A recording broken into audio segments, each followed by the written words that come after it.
Greetings, traveler. I am Sir Nox, the teller of tales. Would you like to hear one?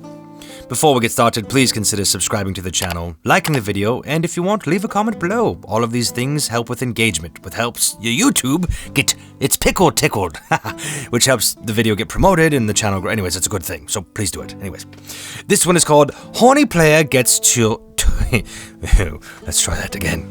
Horny Player Gets Told No, covertly tries to find my cleric's type. Whatever could that mean? Let's find out.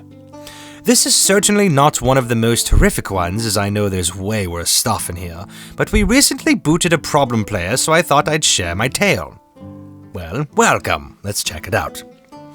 Cast, DM, Cleric, me, Paladin, problem player. It's Paladins, Rogues, and Bards, those seem to be the issues here, and an occasional Barbarian. And Warlock, played another Paladin first, but they died. Ranger, Barbarian, rest of the group, all very good players, and we remained friends. Like all stories, the red flag started at session 1. I'd never played with either Paladin or Ranger, but they were known to all the others, so they had to be amazing players. And I was right about Ranger, but oh boy, so wrong about Paladin. We start the campaign, get to know each other, all is well. We meet Paladin, and they're a satyr with big horns and no pants, to accommodate their goat legs. In small talk, they let out the first joke about how they're horny. Alright, cringe is cringe, but bad jokes never killed anyone. We all just kind of awkwardly laugh it off. And follow the plot threads. In my head, I just imagine they might be playing a paladin, but maybe they're awkward in real life, who knows. Later, in post-session talk, I bring up how Paladin's name is different in Roll20 and Discord, and DM tells me it's because they wanted his character's name's initials to form a certain word. And yes, it was a body part. Yes. A few sessions go by with Warlock's character dying to get us out of a pinch. My cleric and the paladin discover they really work well together, and even that our backstories touch on the same central point of the Feywild. On post-session, I'm over the moon. This is a character I put a lot of effort in the backstory, so having another character that can effortlessly bring that to light is nothing short of awesome to me. I'm new to role-playing and TTRPGs in general, so I really feel like stressing now how happy I was. They then ask for my permission for Paladin to start making moves on Cleric. I, for the same reason, I was happy. And now very nervous, and I explain that I really don't want to deal with romance with my PCs right now, but maybe later, when I was more confident. Granted, Paladin had connection issues sometimes, and me as well, but for me, the air was dead silent for a good minute until he logged off. Make of that what you will. We get to a big city, and in downtime talk it comes out that my cleric, a small-town religious girl, never really went out for fun, backstory reasons. They then propose we go on a, and I quote, debauchery night. Barbarian wants in on the booze bonanza, and Paladin expects me to accept. My cleric is not stupid, she knows what that means, and I even joke in character about how these city folks have really weird customs, refusing, but Paladin is not proposing anymore. They say, paraphrasing to the best of my memory, "Again, I am not forcing you, but you should really go." I go for in character again, saying something about how I don't really like drinking, but Paladin doesn't think so. "If you get drunk, I can just lay on hands to make you not drunk." And mainly just repeats themselves. I'm stunned for a few seconds, as is Barbarian, but at this point, this is not role-playing anymore. We're just stalling the session down to a crawl. Since I knew the DM from before, I knew they played it loose on role-playing, but would absolutely stop anything too weird. So I just bit the bullet and accepted the invite, saying they would probably need a responsible, sober person in the room. Paladin reiterates how they are A-okay with putting their hands on an intoxicated girl and casting body state-altering magic. So weird. And I just ignore it and move on at this point. In hindsight, I should have said in post-session that it made me uncomfortable, but you know what they say about hindsight. Yes, 2020. Some more plot rolls around, but eventually my dreaded debauchery session comes. Paladin says we're essentially gonna pub crawl, and my girl is fine with that. They then take the entire party to the city's night ladies' lounge. The DM can tell that no one's feeling this, so instead of a full-blown prostitution house, they make it more like a Japanese hostess bar with benefits. You can talk and drink with them and light touches, but nothing too much, otherwise you gotta pay for the highest service and fade to black. Which worked wonders for me, since my one no-goes is graphic sexual content. No one really wanted to go there except for Paladin. Warlock hid the location of it. Ranger denied ever being there. Barbarian's disappointed because this looks like a sorta classy bar, so no cheap ale. We arrive there, get a table, and a hostess NPC starts talking to us. All perfectly normal. The hostess even starts trying to calm down my cleric, who was overheating. It was pretty fun. When Paladin tells me I can order whoever I want, and wants to know who is my type, I play into the overheat, saying pretty much cleric.exe stopped working. And nicely, the party managed to defuse that topic and distract them with something else. I recover and order a single cup of tea, following Ranger's lead, who is giving no craps and pretty much has one foot at the door at all times. Paladin hears me ordering and tries to push me into drinking alcohol, but again is diffused by the party. Half an hour later or something, a miracle. Paladin's connection fails bad, and we all just take the opportunity to pay the tab and just leave. We start a proper pub crawl, and find some other players throughout the city, before finding a place that had some shopkeeper NPCs seated and stay by them. Our luck wasn't long-lived, and Paladin is back before long. At this point, my character was much more relaxed being around people she knew and trusted, so she eventually decided to try some wine. You know the drill by now, right? Again, I get asked by Paladin about my tastes and people. At this point, I already drank some wine, so DM asks me to roll a table of alcohol-induced bad decisions, patent pending, and I roll something about hugging someone. I choose the safe way out, hugging the barbarian, who is a bunny, not a Harengon, an actual rabbit. I can only guess that didn't sit well with them, because they proceeded to again press the same old issue. At this point, I was getting annoyed, but was still trying to solve it in character, slurring my words and pretending I didn't understand. Warlock finally put an end to this BS, saying in polite but now uncertain terms my character was in no shape to go around looking for a date. The abrupt cutscene to hit home, and Paladin finally left me alone. But not before looking for a couple in the bar, described as being a sort of homey family place, and nonchalantly offering to, partake in three-way intercourse.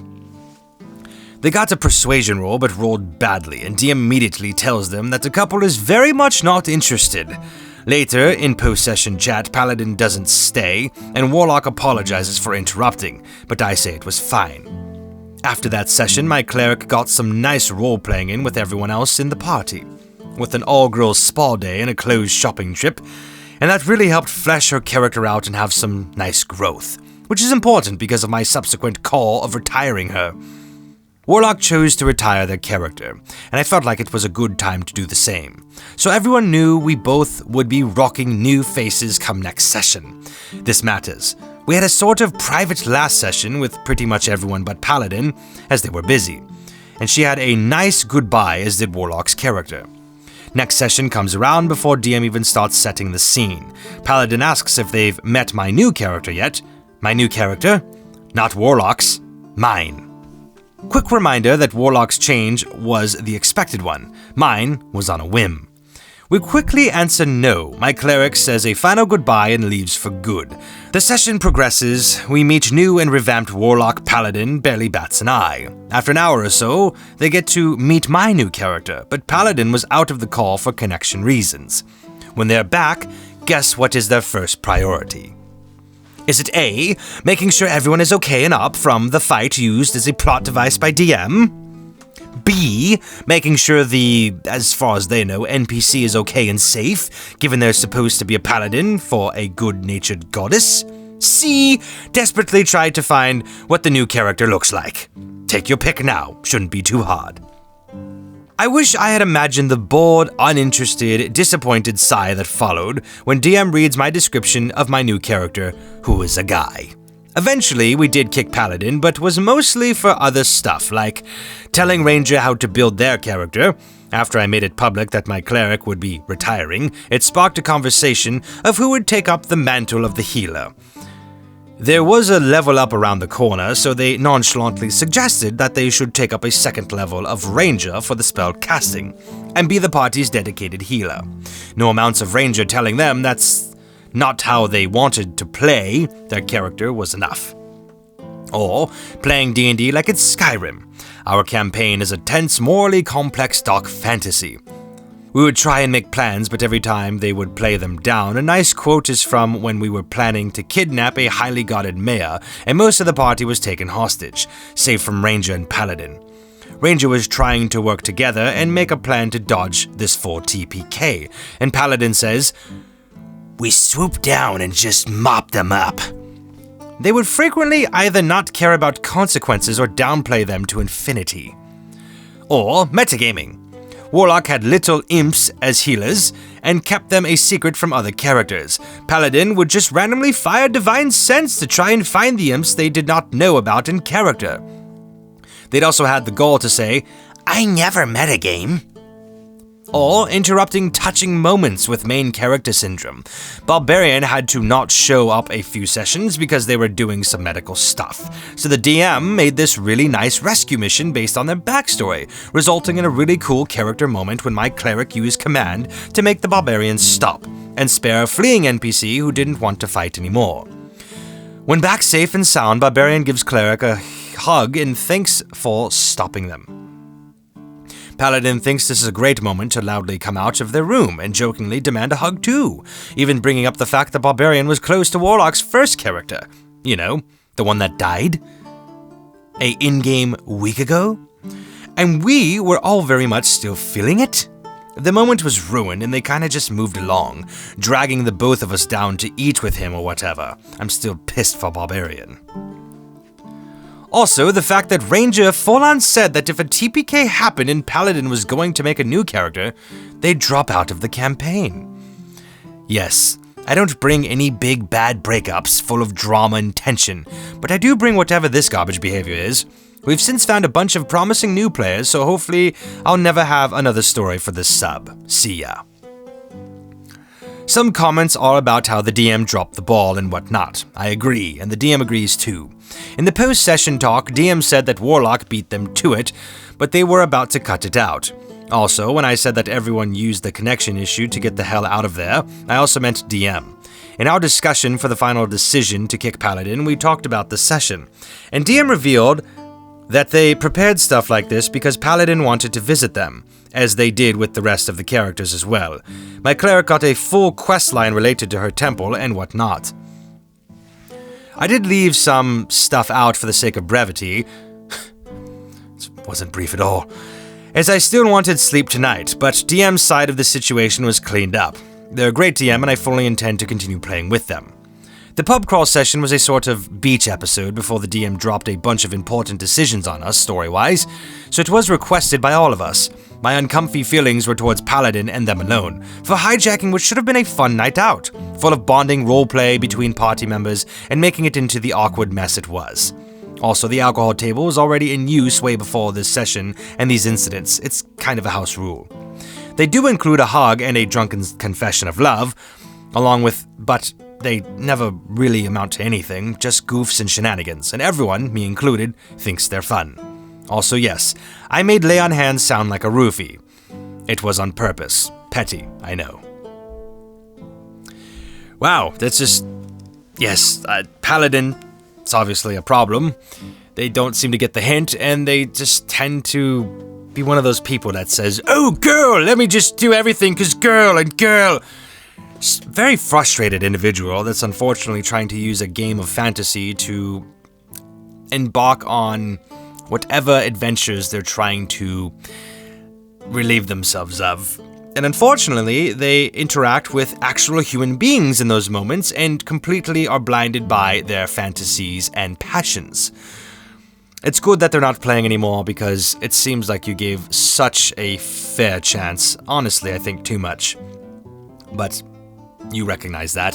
The DM recognizes that, according to you, so it is what it is. I guess there's no point in mentioning that. But the Paladin's gone. I'm glad you found new players and new people that you can enjoy playing with, and I'm sorry you experienced that. But good for the table for sticking up for you. I think it went on a bit too long, but At least they had your back, which is a good thing. Anyways, that concludes our tale for today. If you'd like to hear another, come back and I shall tell you one.